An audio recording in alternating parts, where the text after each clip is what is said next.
오늘은 우리 모두가 마주해야 할 아주 솔직한 이야기를 해보려 합니다. 제 소개를 먼저 드려야겠군요. 저는 32년간 국내 굴지의 대기업에서 근무했습니다.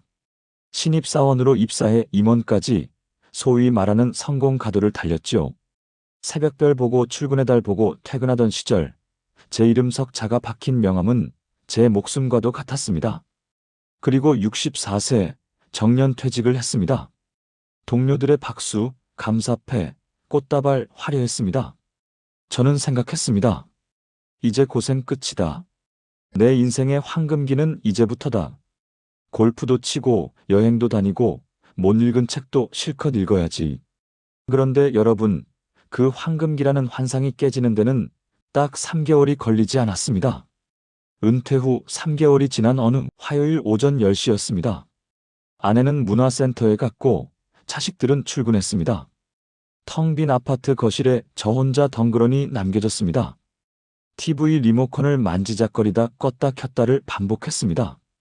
베란다 창밖으로 바쁘게 움직이는 사람들을 내려다보는데 갑자기 숨이 턱 막혀왔습니다. 나는 이제 사회에서 필요 없는 존재인가? 내일도 모레도 10년 뒤에도 나는 이렇게 거실을 서성이다 죽는 건가? 무기력했습니다. 재미가 없었습니다. 밥을 먹어도 모래알 같았고 친구를 만나 소주 한 잔을 기울여도 집에 돌아오는 길은 더 허전했습니다. 우울증 초기 증상이었습니다. 그때부터 저는 미친 듯이 답을 찾기 시작했습니다. 도서관에 틀어박혀 논어, 맹자, 도덕경 같은 고전을 파고들었습니다. 그리고 공원에 나가, 복지관에 나가 70대, 80대 인생 선배들을 붙잡고 물었습니다. 어르신, 지금 행복하십니까? 사는 게 재미있으십니까? 8년간의 관찰과 연구 끝에 저는 놀라운 사실을 발견했습니다. 노년의 얼굴이 편안하고 행복해 보이는 분들과 늘 화가 나 있고 불행해 보이는 분들. 그 결정적인 차이는 돈이나 건강이 아니었습니다. 행복한 분들은 하나같이 잘 버리는 사람이었습니다. 인생 전반전이 무언가를 악착같이 모으고 쌓아 올리는 더하기의 시간이었다면 인생 후반전은 불필요한 짐을 내려놓는 빼기의 시간이어야 한다는 것을 저는 뼈저리게 깨달았습니다. 오늘은 제가 8년간의 연구와 처절한 경험으로 얻어낸 65세 이후 절대 매달릴 필요 없는 반드시 버려야 할 4가지에 대해 말씀드리려 합니다. 이 4가지만 버려도 여러분의 남은 삶은 놀라울 정도로 가볍고 자유로워질 것입니다. 첫 번째로 버려야 할 것, 바로 내가 왕년의 마리아라는 과거의 계급장입니다. 제가 만난 분들 중 가장 불행한 유형이 누구인지 아십니까? 바로 전직에 갇혀 사는 분들입니다. 경기도 분당에 사시는 68세 김철수 선생님의 이야기를 해드리겠습니다. 이분은 평생을 은행 지점장으로 사셨습니다. 어딜 가나 지점장님 대접을 받았죠. 은퇴한 지 5년이 지났는데도 이분은 동네 산책을 나갈 때조차 넥타이를 매고 양복을 입으십니다. 어느 날 공원 벤치에서 김 선생님과 대화를 나누는데 지나가던 경비원분이 김 선생님께 아저씨, 거기 발 올리지 마세요라고 지적을 했습니다. 그 순간 김 선생님의 얼굴이 불그락푸르락해졌습니다. 아니, 감히 누구한테 지적질이야? 내가 누군지 알아? 집에 돌아와서도 그분은 분을 사귀지 못했습니다. 내가 현직에 있을 때는 저런 사람들은 내 눈도 못 마주쳤어. 여러분, 냉정하게 말씀드리겠습니다. 사회는 냉혹합니다. 은퇴하는 순간 우리는 그저 동네 아저씨, 동네 할머니일 뿐입니다. 과거의 직함은 유효기간이 지난 통조림과 같습니다. 그걸 붙들고 있으면 썩은 냄새만 풍길 뿐입니다. 반면 제가 만난 72세 이 영감님은 달랐습니다. 이분은 중소기업 사장님 출신이셨습니다. 그런데 지금은 아파트 단지에서 택배 정리 아르바이트를 하십니다. 땀을 뻘뻘 흘리며 일하시는데 표정이 너무 밝으신 겁니다. 제가 여쭈었습니다. 사장님 하셨던 분이 이런 일 하시는 게 힘들지 않으세요? 그분이 껄껄 웃으며 이렇게 말씀하시더군요.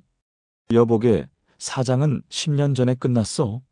지금은 내가 우리 손주 용돈 벌어주는 현역이야. 땀 흘려서 번 돈으로 국밥 한 그릇 사 먹는 게 얼마나 맛있는지 아나? 나는 지금이 내 인생의 전성기야. 도덕경에 이런 말이 있습니다. 공수신퇴, 천지도. 공을 이루었으면 몸은 물러나는 것이 하늘의 도리라는 뜻입니다. 물러난다는 것은 패배가 아닙니다. 과거의 나를 내려놓고 지금의 나로 다시 태어나는 것입니다. 여러분의 어깨에 얹혀있는 그 무거운 견장, 이제 그만 떼어내십시오.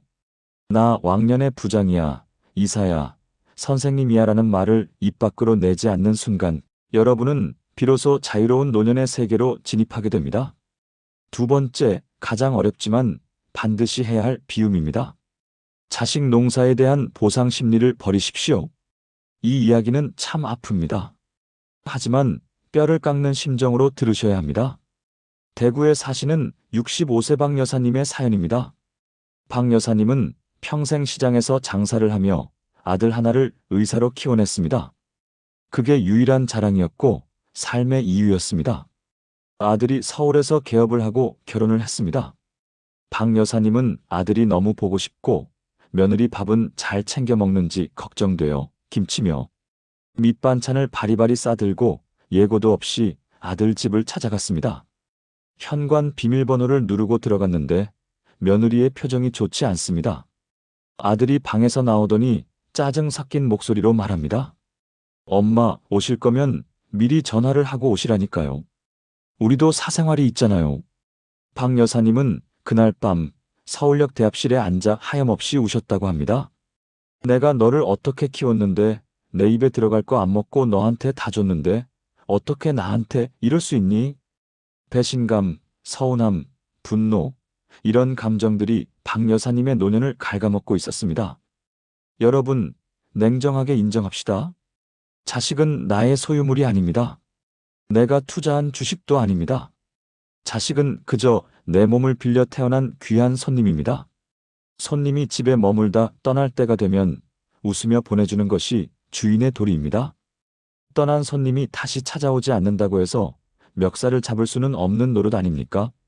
제가 만난 행복한 노인들은 자식과 건강한 거리두기를 실천하고 있었습니다. 자식은 지 인생 사는 거고 나는 내 인생 사는 거지. 소식 없으면 무소식이 희소식이라 생각하고 오면 반갑고 안 오면 그만이야.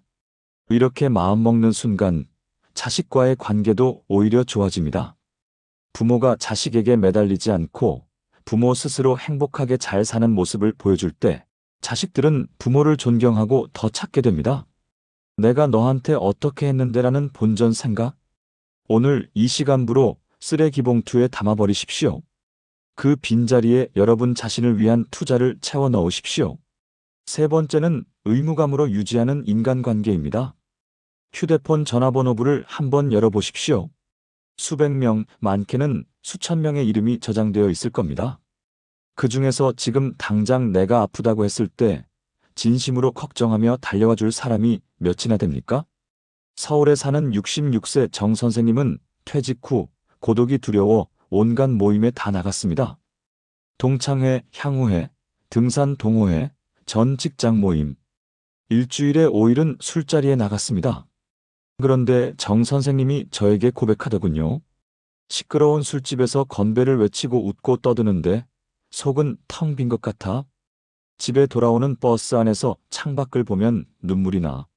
내가 지금 뭐 하고 있는 건가 싶어서. 싫은 사람 비위 맞춰가며 듣기 싫은 정치 이야기, 자식 자랑 들어주며 시간과 돈을 쓰고 계시진 않습니까? 단지 혼자 있는 게 두려워서요? 다산 정양용 선생은 유배지에서 홀로 지내며 수백 권의 책을 썼습니다. 그는 고독을 즐겼습니다. 외로움과는 다릅니다. 외로움은 혼자라 고통스러운 것이고 고독은 혼자라서 충만한 시간입니다. 65세 이후의 인간관계는 넓이가 아니라 깊이입니다. 나를 피곤하게 하는 사람, 만나면 기가 빨리는 사람, 부정적인 이야기만 하는 사람. 과감하게 정리하십시오. 욕먹을까봐 두려워하지 마십시오. 대신 마음이 통하는 친구 한두 명, 혹은 배우자, 그것도 아니면 나 자신과 깊은 대화를 나누십시오. 혼자서 산책하고, 혼자서 음악을 듣고, 혼자서 사색하는 힘을 기르셔야 합니다. 불필요한 인연을 가지치기 해야 진짜 소중한 내 사람들에게 집중할 수 있는 햇볕이 듭니다. 마지막 네 번째, 이것이 여러분의 오늘을 갉아먹는 가장 큰 적입니다. 바로 오지 않은 미래에 대한 걱정입니다. 70세강 할머니의 이야기입니다. 이분은 통장에 꽤 큰 돈이 있습니다. 노후 자금으로 충분합니다. 그런데도 한겨울에 난방도 제대로 안 떼고 마트에서 떨이 채소만 사다 드십니다. 자식들이 용돈을 드려도 절대 쓰지 않고 모으기만 합니다.